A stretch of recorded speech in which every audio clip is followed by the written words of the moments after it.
In the beginning, LBJ created the Great Society, and darkness was upon the face of the Republicans, and the spirit of consensus moved across the land. And LBJ said, "Let us continue." And they continued. The evening and the morning were the first day. And LBJ said, "Let us make war on poverty." And lo, there were welfare checks fallen upon the land, and upon them it was writ, "Fold not, neither shall ye spindle nor mutilate." And LBJ saw that it was good. The evening and the morning were the second day. And LBJ said, "Let there be a civil rights covenant to unite the children of light and darkness." And so it came to pass the Congress, the evening and the morning were the third day. And LBJ said, "Let there be Medicare, that the sick may be healed and the doctors paid under the fullest measure thereof." And LBJ saw that it was paid, and the evening and the morning were the fourth day. And LBJ said, "Let there be bureaus and departments without number, and let them be fruitful and multiply, so that every critter that flieth, creepeth, or voteth shall be blessed with patronage, each in his own precinct." And LBJ saw that it was finger-licking good. And the evening and the morning were the fifth day. And LBJ said, "Let there be nuclear non-proliferation, and let the capitalists lie down with the commissar, that they may exchange coal and culture." And LBJ pulled out his pole and saw that it was good, even unto the 10th cubit. And the evening and the morning were the sixth day. And LBJ saw the society it made, and behold, it was great. Thank you. On the seventh day he gave a barbecue. My fellow citizens, I stand here today humbled by the task before us, grateful for the trust you've bestowed, mindful of the sacrifices borne by our ancestors. Glorify us and elect us forever. And he had it made. Then LBJ said, "It is not meet that man should vote alone." So he caused a deep sleep to fall upon the man, while his eyes grew heavy with a late show. And he took one of the ribs from his TV dinner, and from it he fashioned a woman, and he called their names Adam and Eve. And they were both registered Democrats. They were not ashamed. And he gave unto them a house in a tract which he called Eden Estates. And LBJ said unto Adam and Eve, "Of every fruit of the great society, save one, ye may eat. But of the fruit of dissent ye shall not eat, for on that day ye shall surely doubt." The challenges we face are real. They are serious and they are many. They will not be met easily or in a short span of time. But know this, America, they will be met.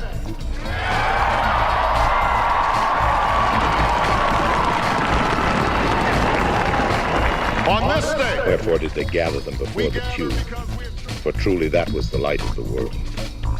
And Adam rested beside his six-pack, and beheld the eternal cowherds beset by the feathered tribes of Geronimo. But unto Eve this was an abomination and a drag.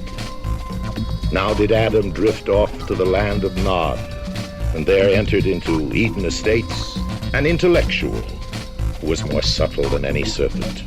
And he said unto the woman, "Thou mayest indeed tune unto the forbidden channel, and see it like it is, baby." On this day, we gather because we have chosen hope over fear, unity of purpose over conflict and discord. On this day, we come to proclaim an end to the petty grievances and false promises, the recriminations and worn-out dogmas that for far too long have strangled our politics. We remain a young nation, but in the words of Scripture, the time has come to set aside childish things. The time has come to reaffirm our enduring spirit, to choose our better history, to carry forward that precious gift that noble idea passed on from generation to generation, the God-given promise that all are equal, all are free, and all deserve a chance to pursue their full measure of happiness. The woman, thou mayest indeed tune unto the forbidden channel, and see it like it is, baby. And lo, she beheld a flash of light, and great speckled birds from the sky, hurling bolts of flame upon the hamlets of the followers of the bearded prophet. Oh, there was a great battle. Its name was Tet, and it was offensive. This is the journey we continue today. We remain the most prosperous, powerful nation on earth. Our workers are no less productive than when this crisis began. Our minds are no less inventive, our goods and services no less needed than they were last week or last month or last year. Our capacity remains undiminished. Our time of standing pat, protecting narrow interests and putting off unpleasant decisions, that time has surely passed. Starting today, we must pick ourselves up, dust ourselves off, and begin again the work of remaking America.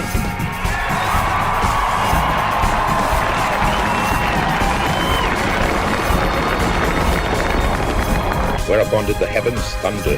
There was a flash of lightning and a mighty blast of the Texas longhorn. And lo, the omnipotent one appeared, surrounded by his host of cherubim. And foremost among these was the angel Rusk, who said, Ye shall honor your commitments before the Cierto of the mighty all the rest of your days. And unto Adam and Eve spake LBJ, Who first seduced ye unto this foul revolt? Whereupon did Eve cry out, The intellectual. It was he who turned me on.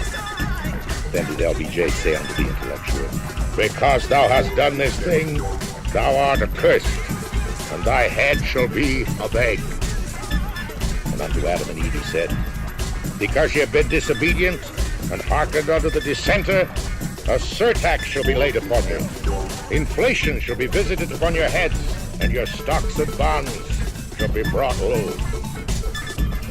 The success of our economy has always depended not just on the size of our gross domestic product, but on the reach of our prosperity, on the ability to extend opportunity to every willing heart. Not out of charity, but because it is the surest route to our common good.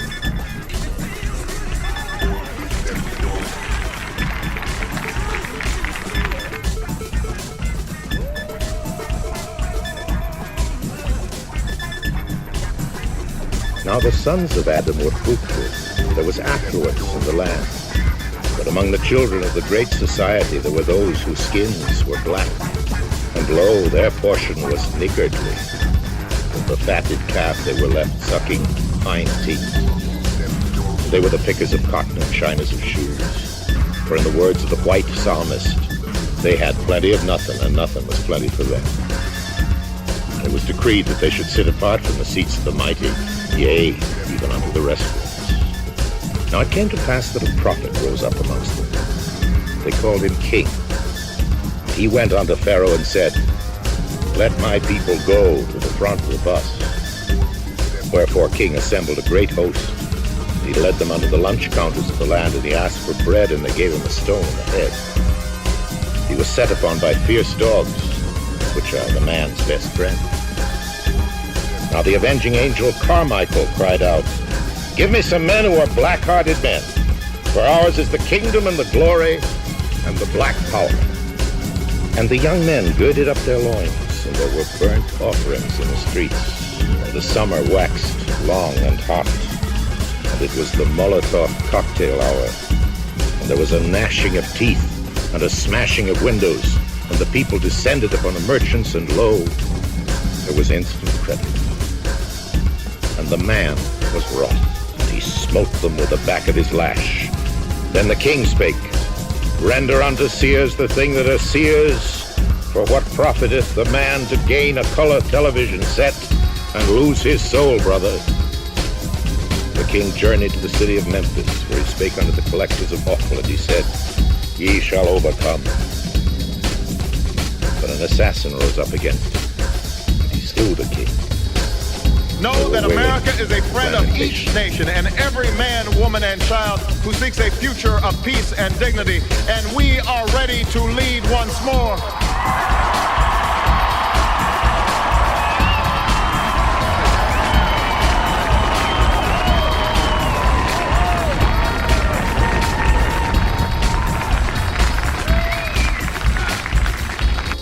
Then a man rose from the south of Eden, and he was called Josh Wallace. He who had stood at the gate of the great temple of Bama and shouted, "If ya black, get ye back." He said, "Of the Lord am I now come to rid the earth of these pigs, perverts, and pugs, which are a pestilence upon the land." And he went into the fields and into the towns and into the suburbs, and gathered together all those who despised miscegenation, integration, and education. "Let us go against these rebellious sons and proud judges of this earth, and teach him that he that lieth down before our chariots shall not rise again." And he summoned unto him a mighty warrior, Curtins LeMay. And Wallace said unto him, "Wilt thou make a covenant that together we shall go into Jericho and smite the sinners therein?" And LeMay said, "Yea, verily, let us scourge them with fire, sack their cities, that all evil works they have done under the sun shall be vaporized in a cloud like unto a mushroom." But Josh stayed his hand and saith, "It is not meet that ye speak thus before the election, for a little bird shall hear thy words and carry them unto the media, and the people will fear it." They gathered together a mighty host, and the people saw them and cried out, "Look, a white tornado hath come to cleanse the land." Then Wallace gathered his police together and blew a mighty blast on his bullhorn and cried, "Elect me, and there will be a great Dixie fry." Recall that earlier generations faced down fascism and communism, not just with missiles and tanks, but with the sturdy alliances and enduring convictions. They understood that our power alone cannot protect us, nor does it entitle us to do as we please. Instead, they knew that our power grows through its prudent use. Our security emanates from the justness of our cause, the force of our example, the tempering qualities of humility and restraint. We are the keepers of this legacy. Guided by these principles once more, we can meet those new threats that demand even greater effort, even greater cooperation and understanding between nations. We will begin to responsibly leave Iraq to its people and forge a hard-earned peace in Afghanistan. With old friends and former foes, we will work tirelessly to lessen the nuclear threat and roll back the specter of a warming planet. We will not apologize for our way of life, nor will we waver in its defense. And for those who seek to advance their aims by inducing terror and slaughtering innocents, we say to you now that our spirit is stronger and cannot be broken. You cannot outlast us, and we will defeat you.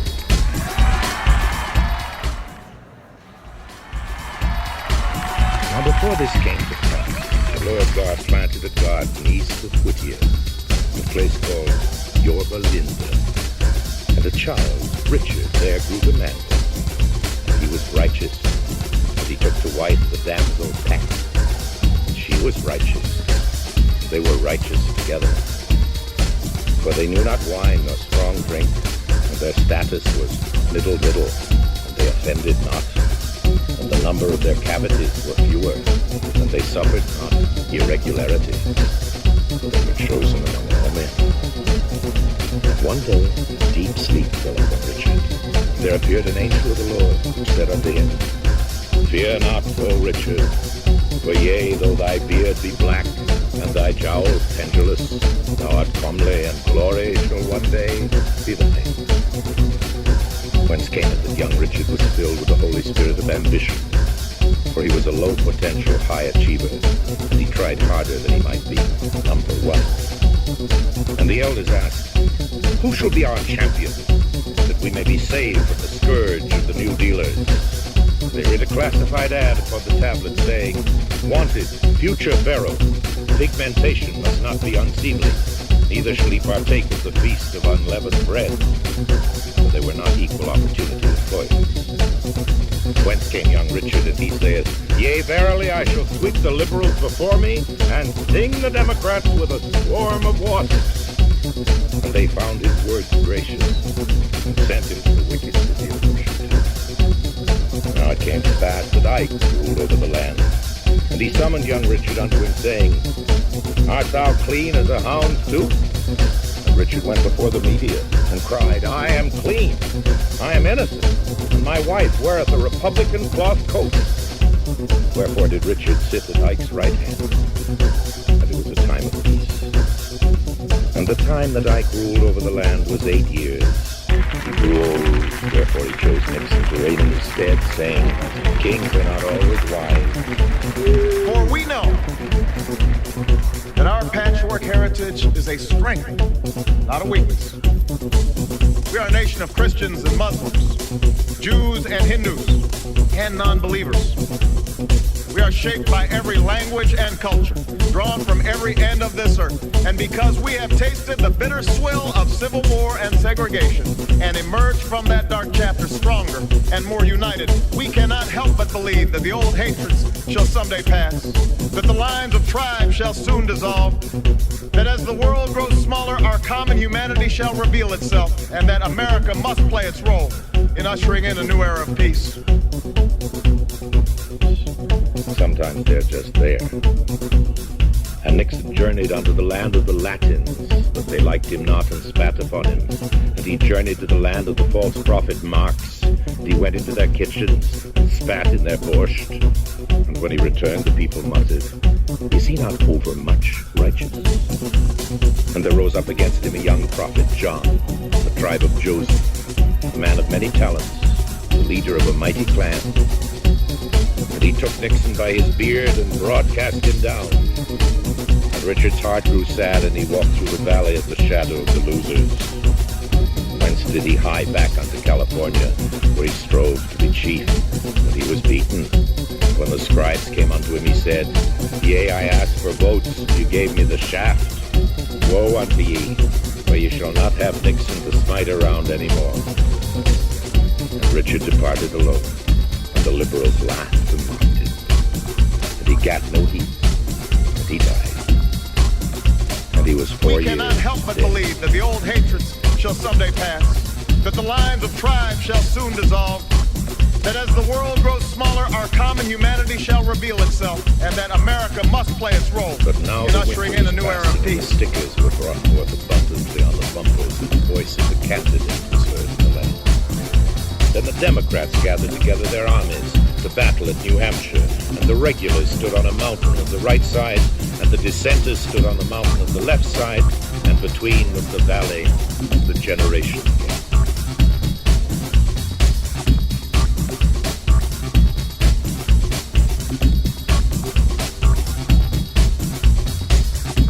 For the world has changed, and we must change with it. For the world has changed, and we must change with it. For the world has changed, and we must change with it. For the world has changed, and we must change with it. For the world has changed, and we must change with it. For the world has changed, and we must change with it. Have I not brought you blessings without number? Ye have never had it so good. Then the dissenters spake out, Hypocrite, thou criest, Peace, peace, but there is no. The words of thy mouth are as honey, but thy deeds as gall, and thou goest in stiff-necked pride. Wherefore our sons are sacrificed, that thou mayest play Texas Ranger to the world. But still no man in their ranks had heart to go forth and battle the giant LBJ. And it came to pass that there rose among them a shepherd from the hills of Minnesota, who was called Eugene. And he cried out, Who is this uncircumcised Philistine, that he should mock the young liberals? I shall smite him in the primaries, and deliver you from his hand, and the little children shall eat him. And the scribes mocked him, saying, Precinct captains hast thou none, nor talents of silver. Lucky thou art to deliver thine own state. And Eugene took up his sling and drew near to the giant. But the giant disdained him and said, Thinkest thou I fear thy sling? Surely thou knowest I'm the mightiest slinger of them all. But Eugene feared not. Then it was that he took up the peace bow and slang it, and it smote LBJ between the poles. The giant fell upon his face to the earth with the land trembled. And the regulars were sore amazed, and they turned and fled, and the dissenters rose and shouted, Eugene, thou art a mighty candidate. Lead us now into convention and deliver us from evil. And Eugene, in the fullness of victory, accepted their homage. And there suddenly appeared before them Bobby, son of Joseph and brother of John. And he said, Lo, I have reassessed. Follow me, that we may go forward. And many among the people reached to touch his raiment, the locks of his hair. And he too was a candidate. Then the fallen giant LBJ raised his head and said, There is a time for war and a time for peace, a time to run and a time to split. Wherefore did Lady Bird say unto him, Offer peace to the sons of Ho, and let us return unto the banks of Pedernales, and we shall deposit therein. Now Bobby was a hairy man. He was the son of many-sheckled Joseph, and brother of John, who was king of kings. And many sons and daughters were given unto him, for he was fruitful and multiplied past all understanding. Whilst but a youth he rose up in righteousness, and smote the Hophite king of the charioteers. Many sons of Ham and Eggheads sought out Bobby to hear his wisdom which God had put into his heart, and he stood up beautiful before all men. Then it came to pass that John was foully slain. The thrones were cast down, and there was a falling off. And Bobby's place at the Lord's right hand was taken by the archangel Hubert, whose mouth was full of tongues. And there were murmurings of discontent amongst the people. Wherefore did LBJ summon Bobby unto him and say, Art thou he that troubleth my reign? Sacrifice not unto me. Bobby answered him, I have troubled not thy reign, but thou, usurper king, in my brother's house hast gone whoring after the generals. Thou hast impoverished the spirit, where once stood Pablo Casals, thou bringest in Martha Ray. And did LBJ command, Get thee hence and show not thy face in my councils, lest I cast thee into a barbecue pit of fire and brimstone. Take thine accursed egghead with thee. Wherefore did Bobby gather his brethren and go forth into exile. And at his side was Galbraith, apostle of affluence, whose thoughts, like his bulk, towered over all men. And there also went Schlesinger the scribe, and Soros the Holy Ghost, and sundry sons of Harvard, thinkers all, and builders of a lofty premise. And Bobby summoned his counselors and said, Soon shall come the election. Shall it fall on me? Shall we take arms against this sea of Texans? And my opposing ended. But the counselors replied, Strive not with this mighty man, lest he take thee by the forelock. He will surely shear thee like a sheep. Let not thy strength be wasted. Keep thy counsel, and observe the opportunity. Bobby hearkened unto them, for he knew that it was written, You can't smite City Hall. But then Bobby's heart was moved. He entered the fray, and lo, the people enlisted under his banner and cried out, O Bobby, brother of Jack, lead us out of this wilderness, lest we perish. And he went into the primaries, and the states gave way before his mighty host. And he came unto a place called California, where he strove mightily with his foes. But he was victorious. And then a foul assassin, a son of Ishmael, rose up against him. He was slain. And strong men wept. And the people were sore afraid. And the houses were in mourning. For those who had seen a great light saw only darkness now. They sat upon the ground and wept. Our challenges may be new. The instruments with which we meet them may be new. But those values upon which our success depends, honesty and hard work, courage and fair play, tolerance and curiosity, loyalty and patriotism, these things are old. These things are true. We cannot help but believe that the old hatreds shall someday pass, that the lines of tribes shall soon dissolve, that as the world grows smaller, our common humanity shall reveal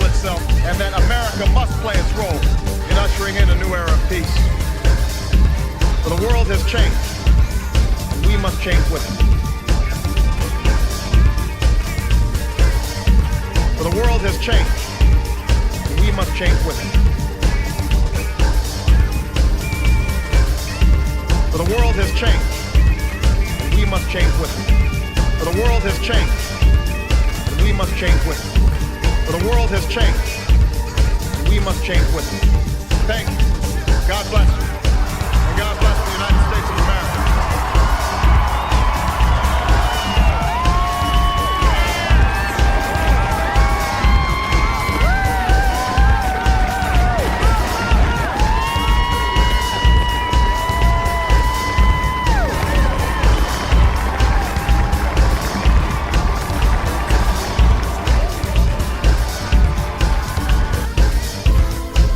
Came to pass that the Republicans saw there was confusion amongst their enemies and the new election would fall upon them, and they asked, "But who is there to lead us, that we may cast out the Democrats and dwell in the tents of power?"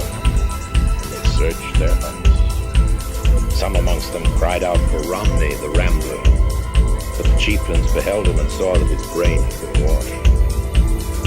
And others cried out for Rockefeller, for lo, his name ringeth with bullion. But the chiefs regarded him and found a taint, for he had drunk not from a cup of gold water. And there was Ronald, he of the late show, and the South clave unto him.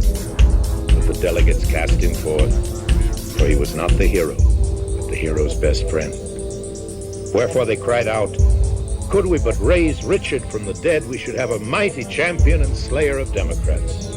And the Republicans said unto themselves, "We are the resurrection and the life and the law and the order. He that believeth in us, though he were dead, yet he shall live." But the supporters of Rocky cried out, "He hath lain 4 years in his grave, wherefore he stinketh." And the Republicans said, "Yet shall we raise him, and he shall be perfumed o'er and anointed with moderation, that he may become a new Nixon." And they said unto him, "Richard, rise and come forth." And lo, he came forth, bound hand and foot with winding sheets, and they took them from him and brought him a new image. And they said, "The first Nixon was of the earth, the last is of the Spirit, and the Spirit of God lighted upon him like a dove." And he said, "I came back, for he that loseth the election shall win it, and the last shall be first. But is it not meet that I should have a running mate?"